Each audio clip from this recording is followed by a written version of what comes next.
IIP presenting our IIP project, Introduction of Agriculture Studies into Modern Engineering Courses. This is Ram Gunasekharan. This is Maalolan K. I am Charen S. In this modern era of engineering, we have vastly advanced in several aspects of science unknown to man in the past 2 decades. But there is one field in science where even the engineer is rendered useless: agriculture.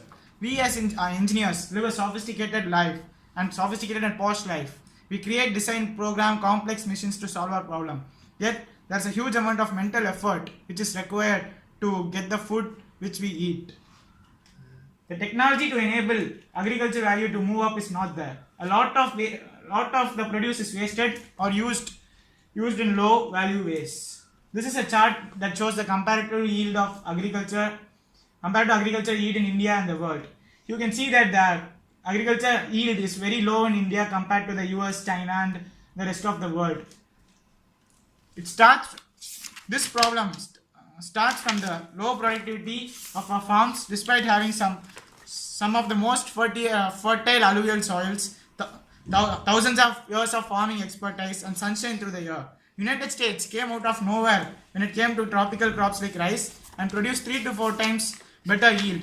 It is not impossible to match up the US levels in rice. Many countries such as Egypt is far high compared to US in yield levels, and modern research points to yields as high as 10 times what we have now. If we could even produce 4 times more yield, we could double our food production while cutting our farmland into half. Besides more production, we can get more value to the food the farmers produce by shifting more to processed goods and exotic foods. The same happens in labor. It is surprising that there are people in India who think we are running out of farmers. This is both amusing and saddening when we have nearly 150 million farmers and nearly 60% of the households involved in farm. In the US and Europe, less than 5% of the households are involved in farming. This allows them to have longer plots and use much better technology to get high yields. In India, more than 60% of the families depend on farming. When you have 150 million people doing the work of 15 million people, of course their earnings will be 1/10. The goal should be to get these 135 million extra people to find better jobs elsewhere else. India is long way away from running out of farmers or farmlands. But this fear among the urban elites keeps India chained to agriculture and in turn chains the farmers. It is clear that we have an extremely low agricultural productivity. Ram explained India's downside to the agricultural output and the productivity.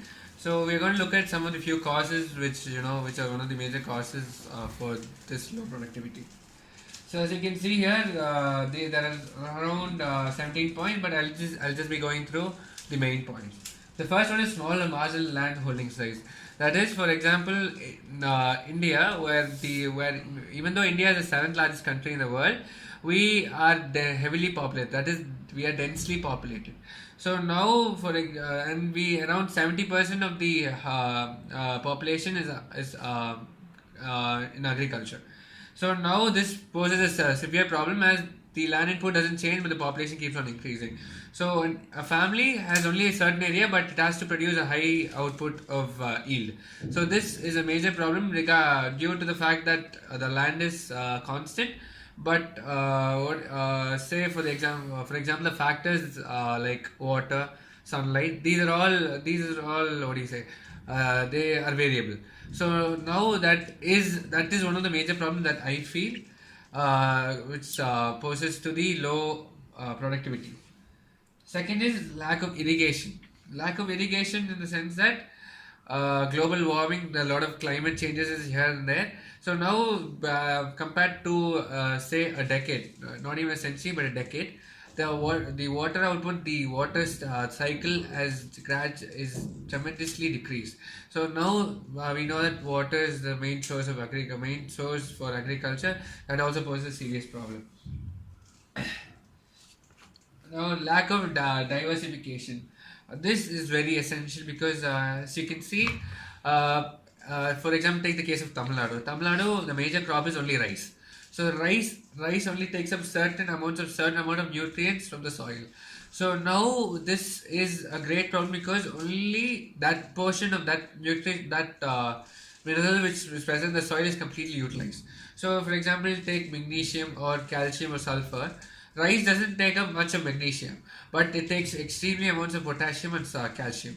So now magnesium is completely unused, but calcium and potassium are completely used. So this also is a major problem because there is a surplus amount of nutrient, one nutrient but not another. So this is a lack of diversification where no farmers have to be taught on how to efficiently rotate their crops. So now the other one is providing loan in the wrong way. As you know that the government of India provides loan options, that is they provide waivers to farmers farmers. Okay, all of this might sound dubious and skeptic. So where does engineering actually come into play in this? So we are here to fill this void. So introducing to you precision agriculture. So what does precision agriculture mean? It has been here for the past few years, and it has been started only due to the advent of the satellite based global positioning system. So what does this have to do with agriculture? So what it does is using the GPS that is as it has been introduced right now, we can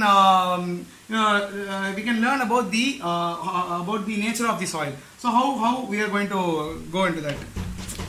So precision agriculture is actually information intense and could not be realized without the enormous advances in networking and computer processing power.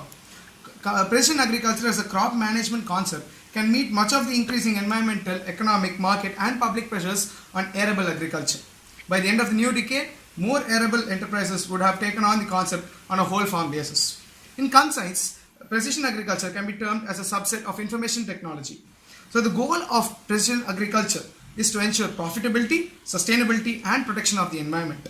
PA is also known as satellite agriculture, as needed farming and site-specific crop management or SSCM. So precision agriculture relies on IT, and it also includes accessing real-time data about the conditions of the crops, soil and ambient air, along with other relevant information such as hyperlocal weather, predictions, labor costs and equipment availability. So agriculture control centers integrate sensor data and imaging input with other data, providing farmers with the ability to identify fields that require treatment and determine the optimum amount of water, fertilizers and pesticides to apply. This helps the farmer avoid the soil. In the past, precision agriculture was limited to larger operations which could support the IT infrastructure and other technology resources. But today, however, mobile apps, smart sensors, drones and cloud computing makes precision agriculture possible for farming cooperatives and even small family farms. So, this is where we need to completely use our resources. For example, soil analysis can be done in an environmental chemistry lab where we can analyze the soil and its components. So, now let me show you some sensors that we can use for this. First of all, the moisture sensor. What this moisture sensor does is this can be put inside the soil, and we'll be able to get the amount of moisture present in the soil. So by looking at the inputs that we can get from another control center that can be situated somewhere else, we can tell the farmers on when to apply more water and things like that. So nitrogen sensor, as the name suggests, indicates the amount of nitrogen that is present in the soil which is needed, and we have the data on how much nitrogen is needed for the plant to grow well. So thereby using that, we can give that as the input to the farmers, and they can increase the yield. So there is a pH sensor which tells us about the pH of the soil, and also a soil temperature sensor. Temperature of the soil plays a really important role in determining the efficiency of the field. So we are using that also in order to get the temperature of the soil. So what we are going to do is, in the end, we are going to integrate this all and use IoT, that is Internet of Things, in order to get it in order to get all the inputs inside another server, maybe placed somewhere else, and there the engineers they can help this. We can help as engineers to help this project be a good one. So our conclusion is that hopefully in the next year or so, we will be introducing a course called Agri 1001.